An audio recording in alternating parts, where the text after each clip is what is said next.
Ladies and gentlemen, today we have gathered here because we are going to watch two of the lowest ranked players in the world compete against one another for ranked points. Yes.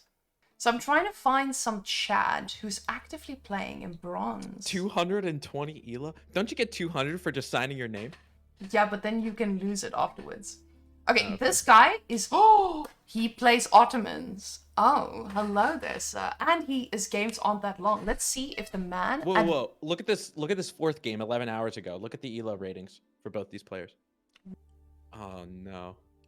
Oh, how's he losing?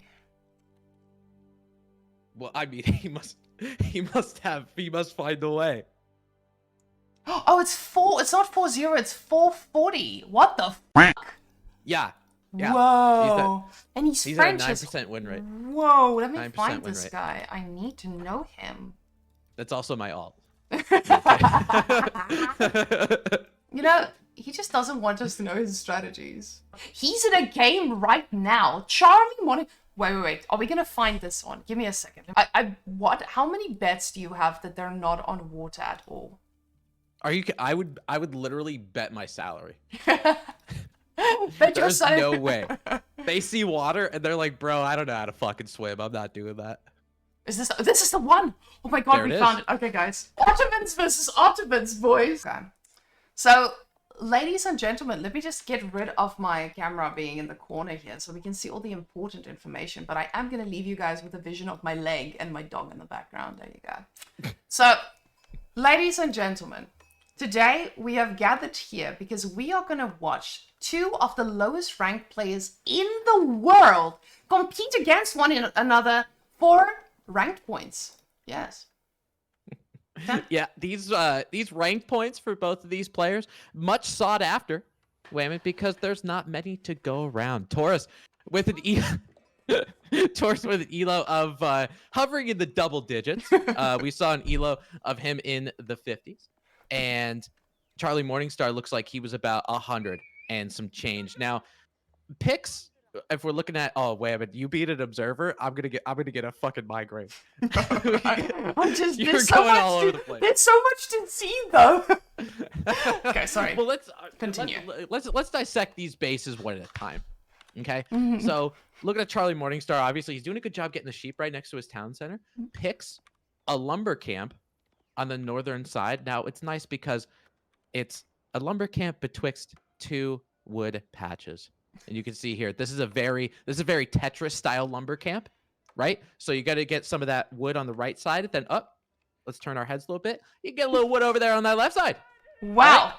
That's a big deal. Whoa. So double value. Wow. That's gorgeous. And also elects to, if you pan over to the western side, just a little bit. Yeah. You see that that house almost built on the next map over. Still counts as 10 population though. Good for him. No, he doesn't want his opponent to find his house, and this is why this man is absolutely 20 head. He's sitting here with an IQ of at least 400, sitting and holding that one house in position away from the opponent. In his mind, he says, if my opponent needs to run all the way to the next game to find this house, he's not going to kill it. And I'm never going to lose my population.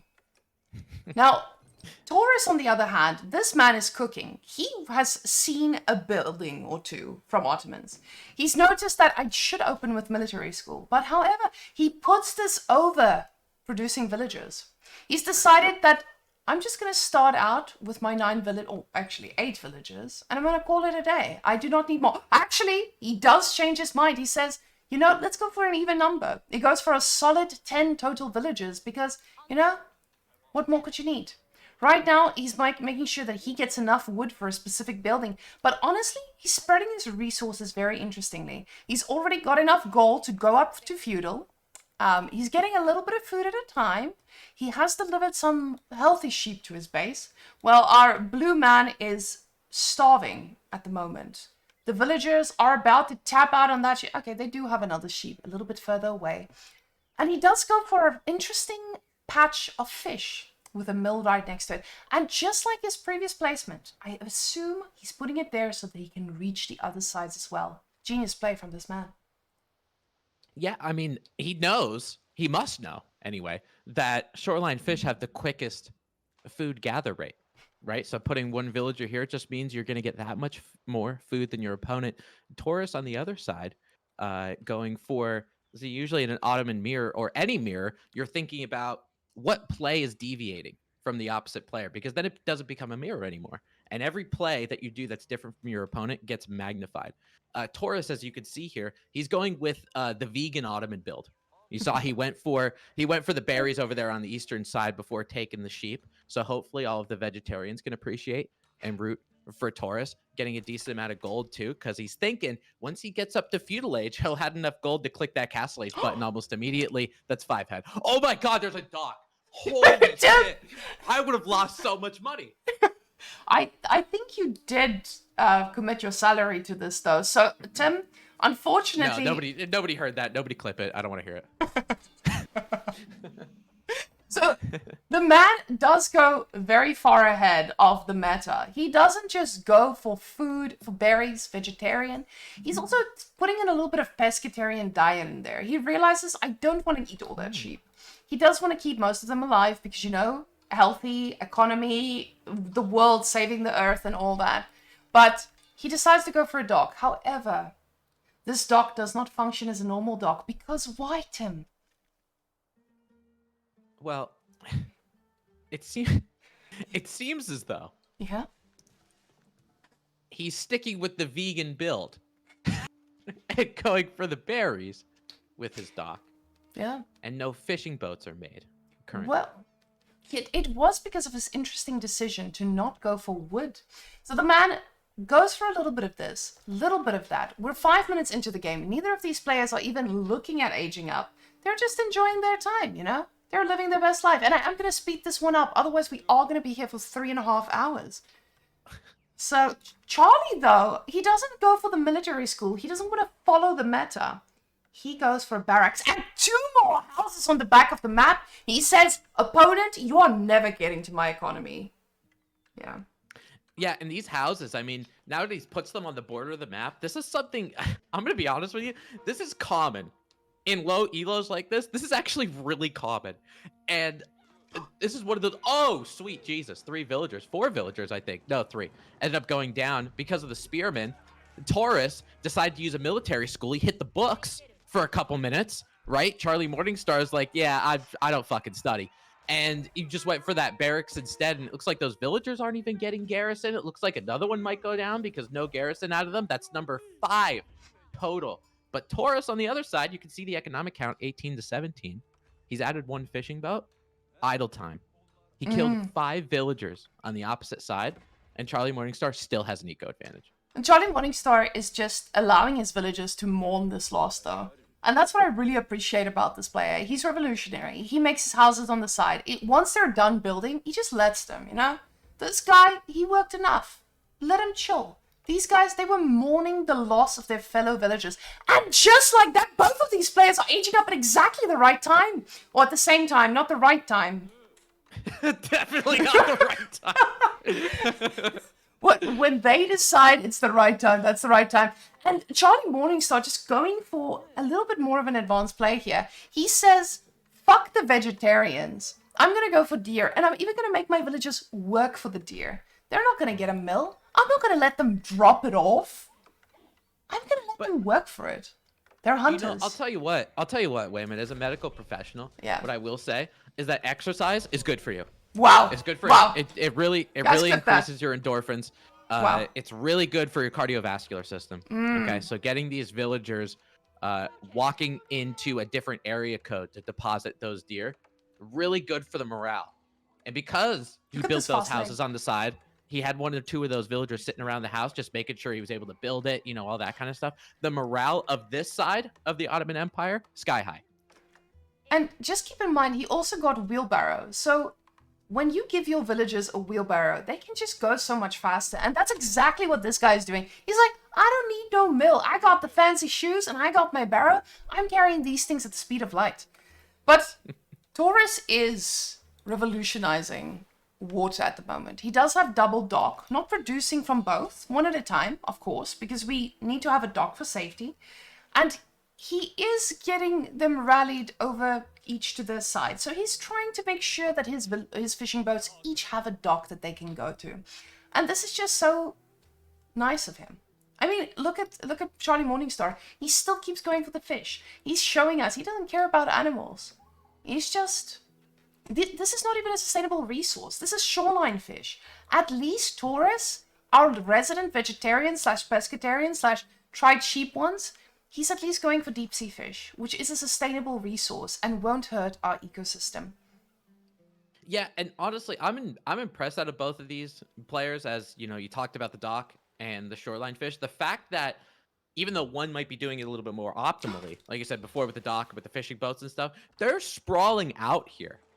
You know, like they're seeing, they scouted, they took advantage to see what is going on during on this map or on their particular side, and they're exploiting the resources, which is something that everybody, regardless of what elo you're playing, if you have an elo score of 55 like Taurus, or you have an elo score of 1655, this is something that you can learn. Just take advantage of the resources that are in front of you. Yeah. And what I just think we just don't do at higher levels is we do not spread out our military, because honestly, Trump said it best. You have to build a wall. Oh, God. And that's what he's doing with his spearmen right now. The man is standing there with so many spearmen waiting for any danger. And if you we're didn't gonna have make this Taurus wall... pay for it.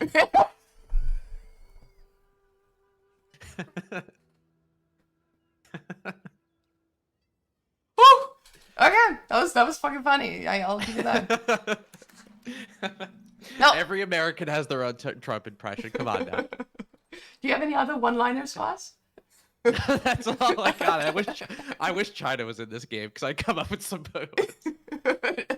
China. China. I don't know. Oh, he does it. Oh, I bought my mom Trump socks for one of her birthdays once, and she loved it. She was so happy about Trump socks. There's a fun side note. There we go. Oh my gosh. I mean, this man is just making spearmen. You see, that's 17 spearmen right now. And he doesn't fuck around. Do you see all these upgrades, guys? This man, he's drowning in upgrades. And he's not waiting. He's getting another one. But Taurus as well. This man says one at a time. I just wanted to wait for the 13-minute mark so that I have the ability to pace myself into the game. However, we do not know the outcome of this one. And Charlie is just building that wall. This is a game of Red Rover. This is exactly what this is. You make a giant line, you lock arms, and you're like, okay, break through my fucking line. Break through the line, run through it, charge through it, see if you can. Taurus, on the other hand, he's looking for a way. To Red Rover, you bet your ass he's going to come over there. The thing is, this line is looking even stronger with towers, and you know the weakness of gold players. Gold players run into keeps. Bronze players, we don't even know what they're struggling with, but I can tell you one thing that Charlie is not going to be struggling with, and that is upgrades. He's getting these towers upgraded. They are looking chonky, and he's just making more. The man will not stop. Look at those. Look at those upgrades. Is that not a sexy tower, Tim? Do you want... You know, one of the... I'm glad that you mentioned this, because he fortified the outpost. I'm going to quote Faye for this one. Faye, she put this in my chat. If you're going to put an outpost, you got to fortify it. And she equated it to wrapping your outpost. You just go ahead and strap a condom on your outpost, and you get 1,750. And now every time I say... when I build an outpost, you wrap it before you tap it. Okay, I have a better analogy, but it might not be better. So, guys, if you are under 25, please close your ears. You know those female condoms? Oh. Wait. Okay. I don't know what the button is stamped. So, basically, what we know about the other condoms, the female condoms with the teeth inside. So, it's anti, you know? Yeah. There. Yeah. So basically, that's what the condoms is that we're seeing today. This is the teeth condoms, because they're spicy as well. Yeah. Okay. Yeah. There are some specific instance condoms that females have, by the way, and they're pretty sharp. And once they get in there, once you pull out, you're gonna die. And that's the same with these towers. Yeah, you better like it in there, because you're staying in there, brother. Jesus Christ. But Taurus's spearmen are just too good. He's Imperial right now, Tim. Are you seeing this? Wow. Yeah, it's pretty insane. 23 minutes in, I mean, we've been going through as much as we've been talking about condoms and the like. Taurus on the eastern side of the map, he's been trading.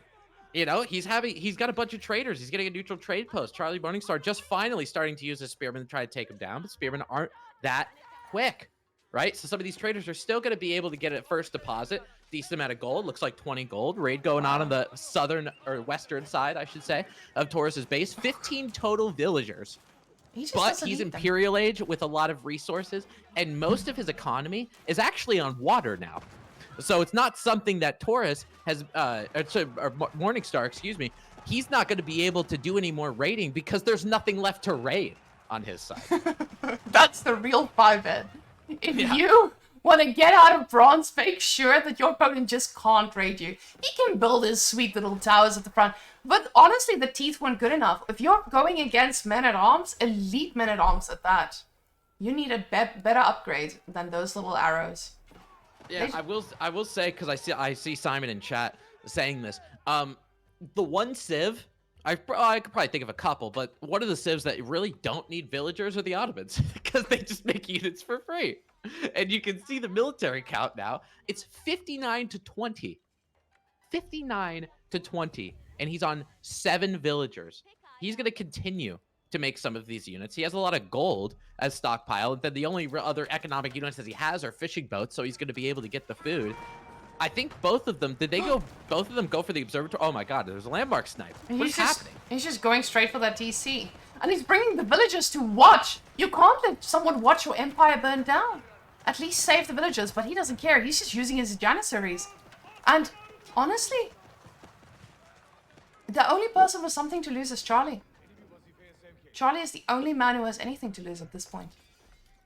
But those janissaries had a little bit of target practice over there too with some of those villagers. I'm not sure what the villager count is right now, but you could see from the vision, Charlie Morningstar is able to see pretty much everything.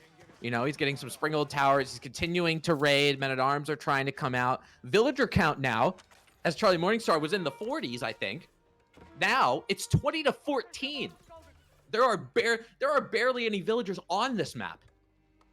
This map just counts as villagers, I assume. That's the only reason I can think of this man transitioning into the late game with 14 bills total.